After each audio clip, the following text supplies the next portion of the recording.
Olá, muito bem. Vamos tratar nessa aula sobre a propaganda eleitoral na internet.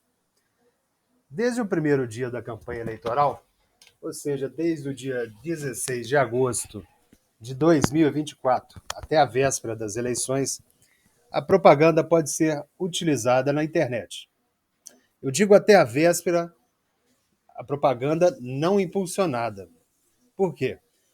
Como veremos mais adiante, a propaganda impulsionada, paga para ser mais difundida, ela só pode ser utilizada até 48 horas antes do primeiro ou do segundo turno e depois de passar o primeiro e o segundo turno, nas 24 horas, após passadas 24 horas. Pois bem, são dois pontos que tocarei nessa aula. Primeiro, a diferença entre conteúdo de propaganda eleitoral e conteúdos político-eleitorais divulgados na internet, ok?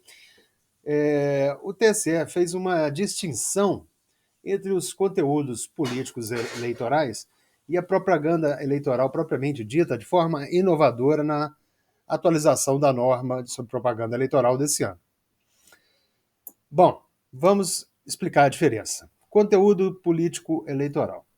Segundo o próprio setor de comunicação do TSE, que também trabalha para tornar mais fácil a compreensão das normas eleitorais, conteúdo político eleitoral é tudo o que versar sobre eleições, partidos políticos, federações e coligações, cargos eletivos, pessoas detentoras de cargos eletivos, propostas de governo, projetos de lei, exercício do direito ao voto ou de outros direitos políticos, ou ainda matérias relacionadas ao processo eleitoral. A princípio, todos são livres para produzir e divulgar conteúdo político eleitoral na internet, porque estão protegidos pelo direito fundamental à livre manifestação do pensamento, um dos pilares de uma sociedade livre e democrática, como é sabido por todos. Os cidadãos, em geral, podem livremente, eu digo livremente mesmo, sem medo, manifestar apoio ou crítica, mesmo a candidato ou partido político específico. Mas, óbvio, como nenhuma liberdade é absoluta, a livre manifestação do pensamento também tem limitações constitucionais e legais. Primeiro, quem se manifesta na internet deve fazê-la de forma identificada ou identificável. Ele pode até usar pseudônimo, pode usar um perfil fictício, um avatar, mas o seu autor deve ser identificável. Isso decorre de uma regra básica da Constituição Federal sobre liberdade de expressão. Está escrita ipsis literis no artigo 5º, inciso 4º da nossa Constituição. É livre a manifestação do pensamento, sendo vedado o anonimato.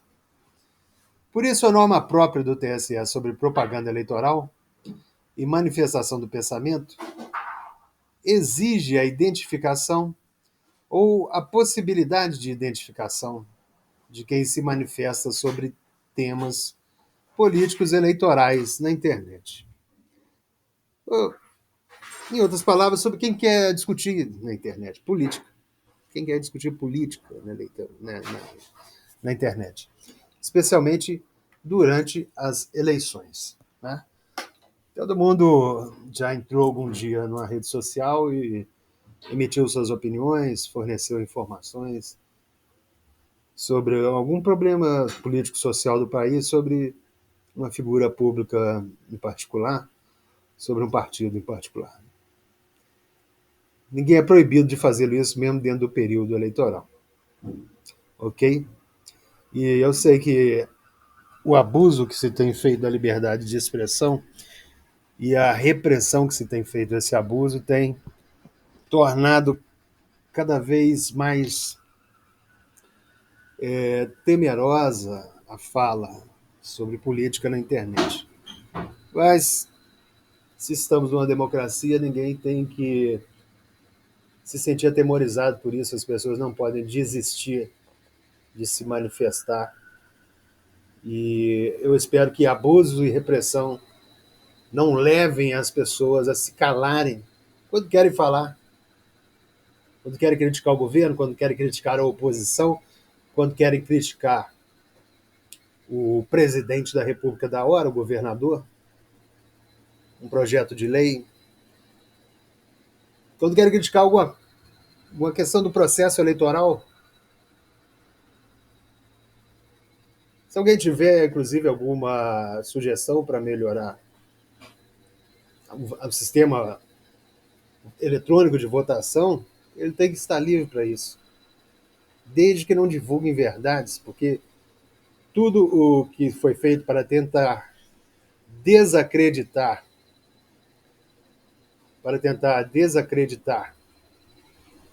a confiabilidade da urna eletrônica se mostrou falso. Mas como toda tecnologia, como todo processo, o processo de votação eletrônico também pode melhorar. Então, por que não fazer críticas respeitosas? Quem é que entende sobre urna eletrônica, entende sobre sistemas informatizados? Por que não? Todos estão livres para fazê-lo, ok? Mas eu disse que não é absoluta a livre expressão do pensamento na internet, como não é absoluta nenhuma livre manifestação de qualquer tipo de pensamento ou de fala, como não é absolutamente livre o exercício de nenhum direito fundamental, seja ele o direito de reunião, o direito de associação, o direito à greve, etc. Muito bem. Quais são as principais vedações à fala política e eleitoral na internet? A primeira vedação, eu já disse, é a proibição do anonimato, ou poderíamos dizer, a proibição da não identificabilidade de quem se manifesta. Porque as pessoas não podem se esconder atrás do anonimato para ofenderem, para divulgarem mentiras, ou mesmo para se beneficiar de alguma forma do que foi dito, ok? A segunda vedação, todos já, de alguma forma, já sabem que é vedado, é a vedação de ofensa à honra ou à imagem de candidatas, de candidatos, de partidos, de federações ou de coligações, bem como a proibição de distinguir fatos, de difundir fatos sabidamente inverídicos. Volto a repetir, a liberdade de expressão é protegida, mas desde que se preserve a honra das pessoas, ok? Se preserve a imagem. Como eu disse, a lei não protege expressões que divulgam falsidades para manipular o eleitor, nem ofender. Dito isso, vamos à propaganda eleitoral propriamente dita. Nós já vimos na aula 9 que a internet é um meio de divulgação de propaganda eleitoral.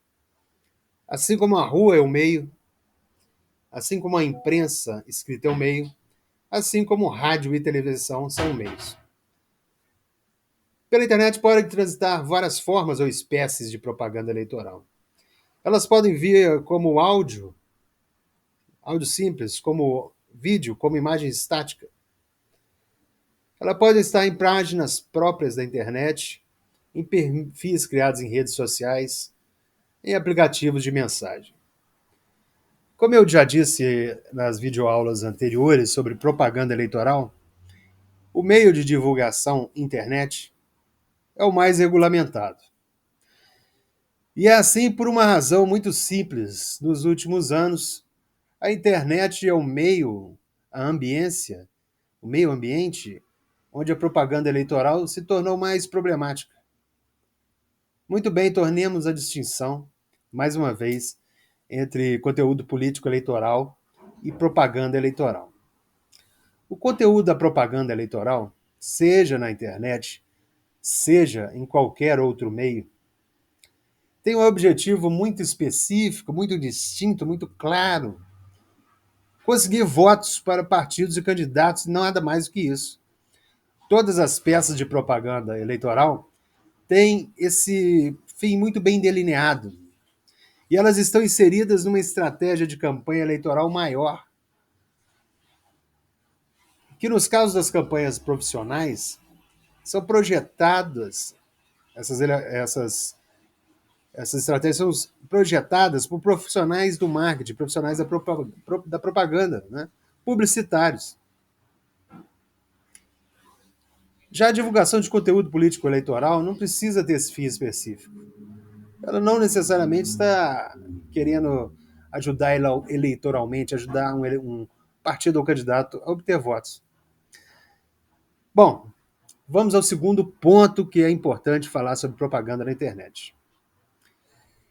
Nesse ponto eu vou falar das espécies ou das formas.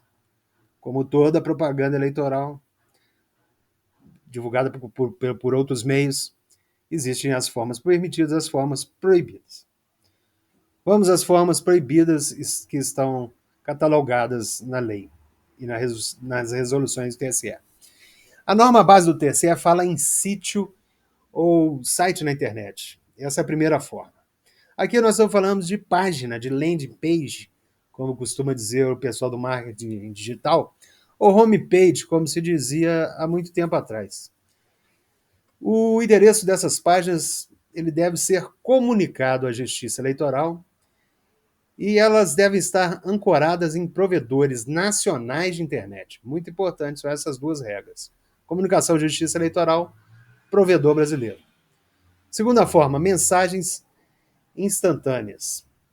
Essas mensagens aqui basicamente são e-mails, mas não só. Há outras formas de mensagens que circulam pela internet, como as mensagens que circulam por aplicativos como o WhatsApp, o Instagram, desculpa, o Telegram. Essas mensagens devem ser endereçadas a quem se cadastrou para recebê-las de forma gratuita e espontânea. É preciso respeitar o princípio do consentimento previsto na Lei Geral de Proteção de Dados. Em suma, o uso de mensagens eletrônicas deve observar duas cautelas fundamentais. Só se pode enviar mensagem para quem cadastrou o seu e-mail ou número de telefone previamente para recebê-la.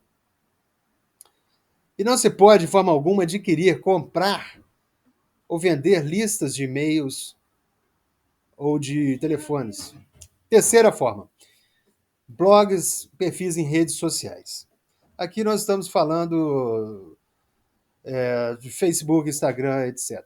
A propaganda nas redes sociais, ou seja, no Facebook, no Instagram, no X, ou em aplicativos de mensagens como o WhatsApp ou o Telegram, é permitida, mas deve ser gerada, atenção, gerada e editada por candidato, partido, federação ou coligação. Candidatos, partidos, federações e coligações também podem contratar, e sempre diretamente, atenção, diretamente com a empresa ou rede social ou aplicativo de mensagem, o impulsionamento de postagens de propaganda eleitoral. O que é impulsionamento, para quem não sabe? Nada mais é do que fazer fazer com que a propaganda postada seja mais vista pelo maior número de pessoas possível. Os provedores de redes sociais têm esses serviços, que são bem conhecidos, e vendem a possibilidade de você alcançar mais visualizações para suas postagens. Sobre propaganda eleitoral em redes sociais, o impulsionamento é justamente o ponto mais delicado. Mas vou sintetizar o que é preciso saber sobre ele. Primeiro, o impulsionamento só pode ser contratado por candidato, por partido, por federação ou coligação. Candidatos e partidos possuem um CNPJ e é nessa qualidade que podem contratar um impulsionamento.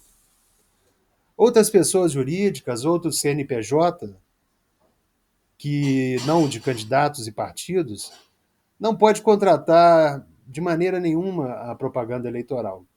Aliás, não pode fazer nenhum tipo de propaganda eleitoral propriamente dita.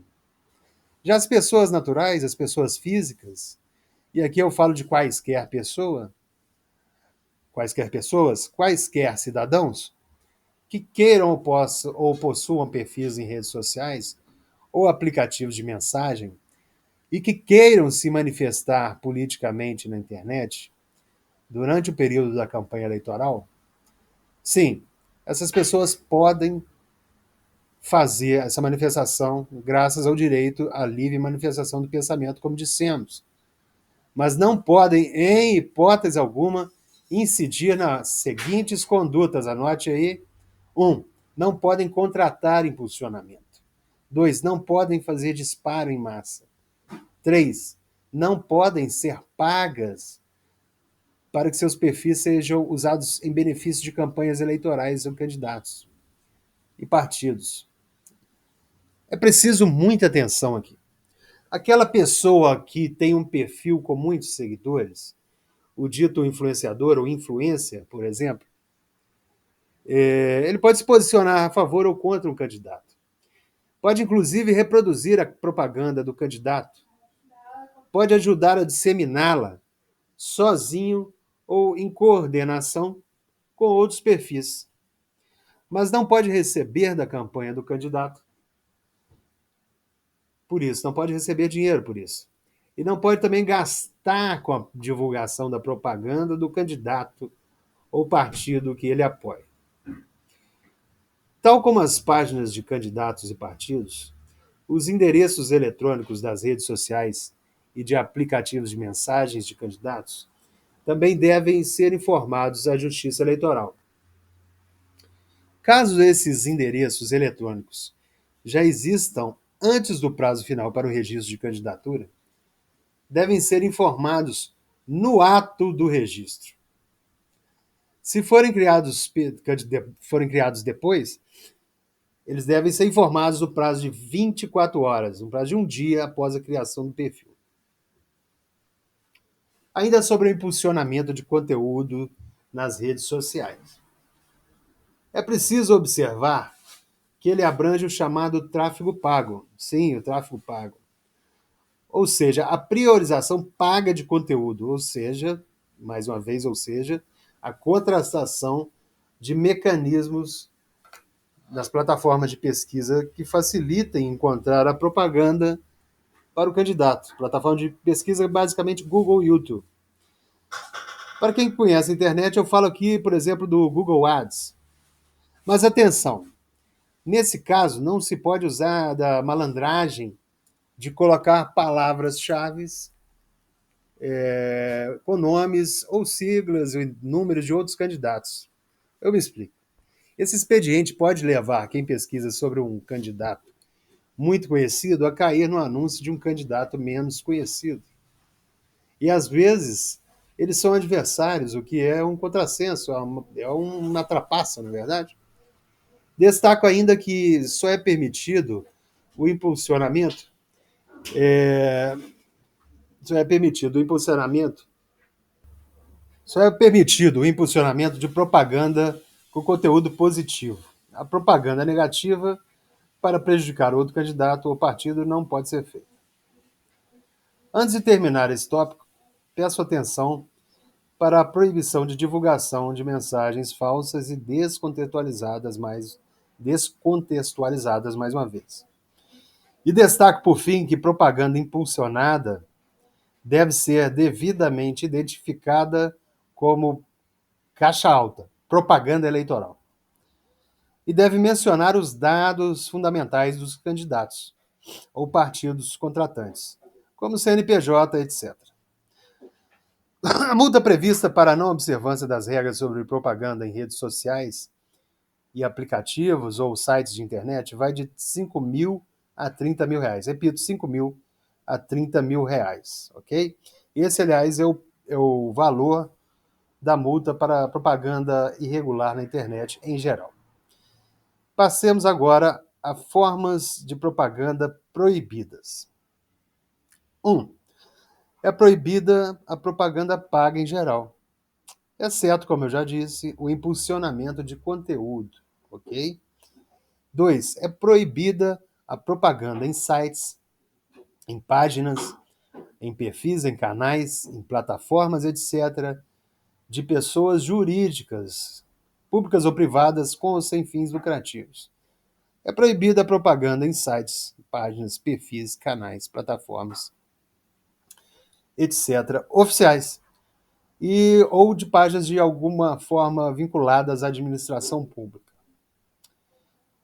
Nós podemos explorar mais a regulamentação da propaganda na internet. Mas nós vamos ficar por aqui, porque esse, como eu já disse, é um curso de aulas curtas. Mas eu queria destacar finalmente só isso. Há dois pontos interessantes. Primeiro, a propaganda eleitoral, segundo a regulamentação do TSE, traz muitas regras sobre a retirada de propaganda na internet. Mas são normas que interessam mais aos aplicadores da lei, aos juízes eleitorais.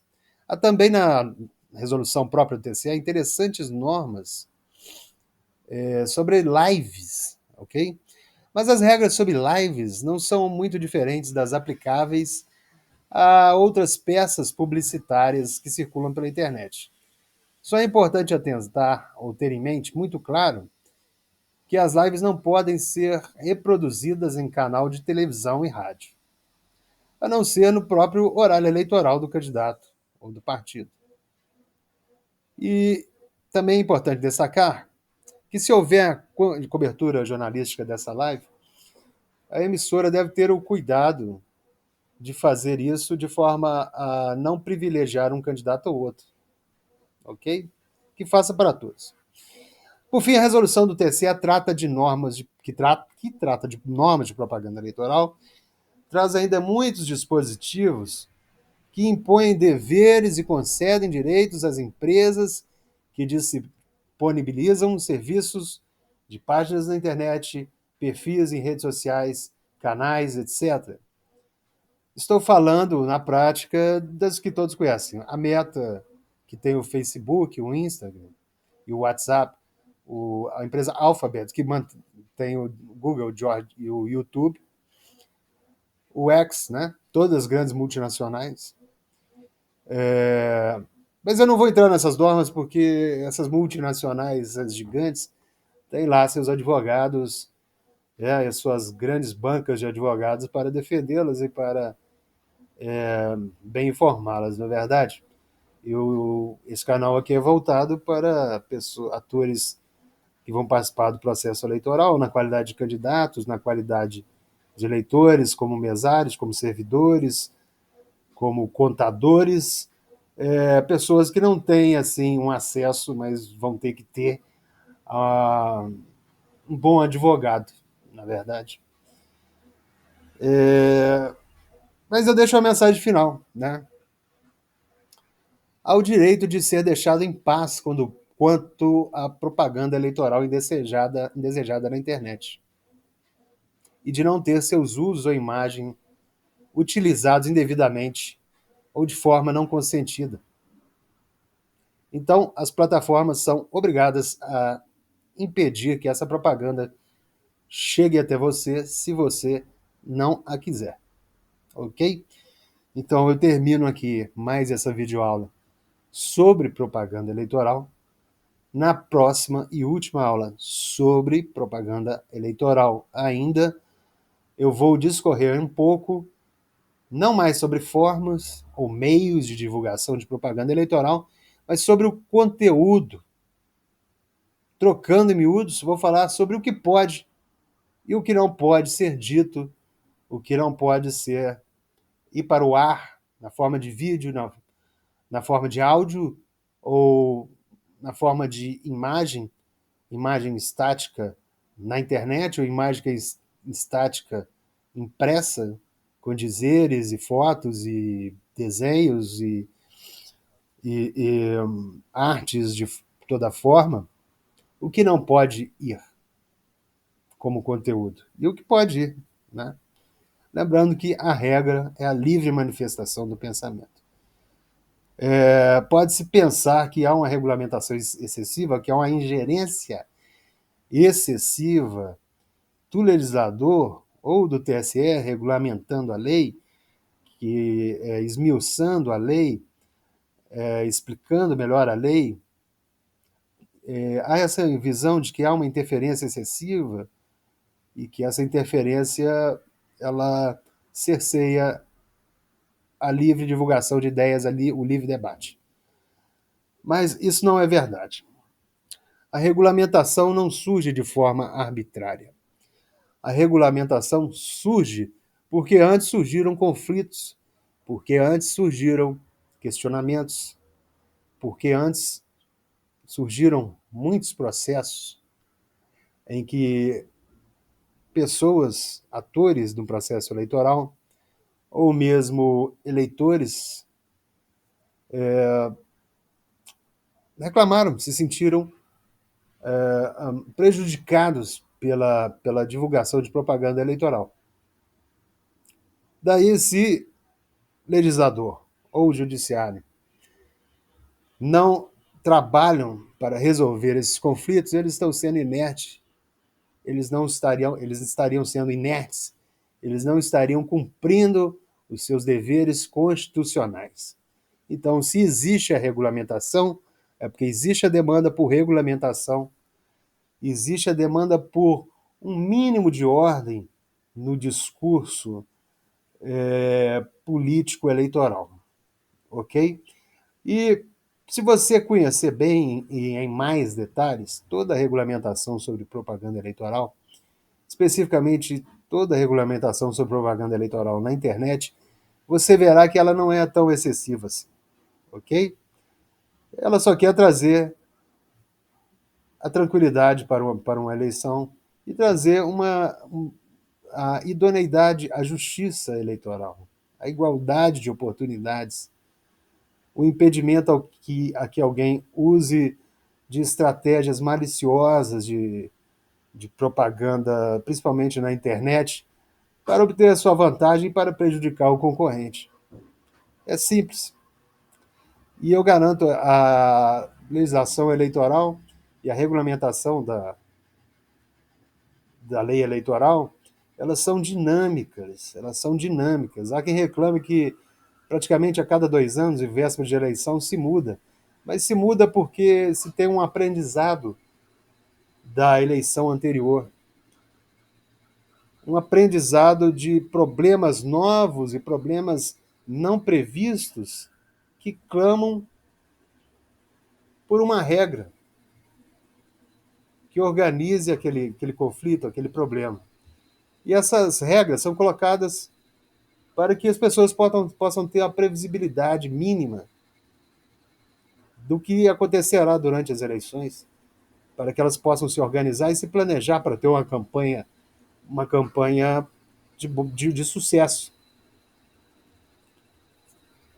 Então, nós vamos continuar com um pouco da regulamentação do conteúdo da propaganda eleitoral na próxima aula. Eu agradeço a atenção para quem tenha assistido a essa videoaula. E para quem chegou a ela pela primeira vez, eu recomendo que se inscrevam no canal, que observem a descrição do canal, onde há links muito importantes, e que vejam os vídeos que serão postados na segunda-feira, fora dessa playlist, que é uma playlist de aula para cada tema das eleições, voltado, é claro, para as eleições deste ano, as eleições municipais de 2024. Muito obrigado.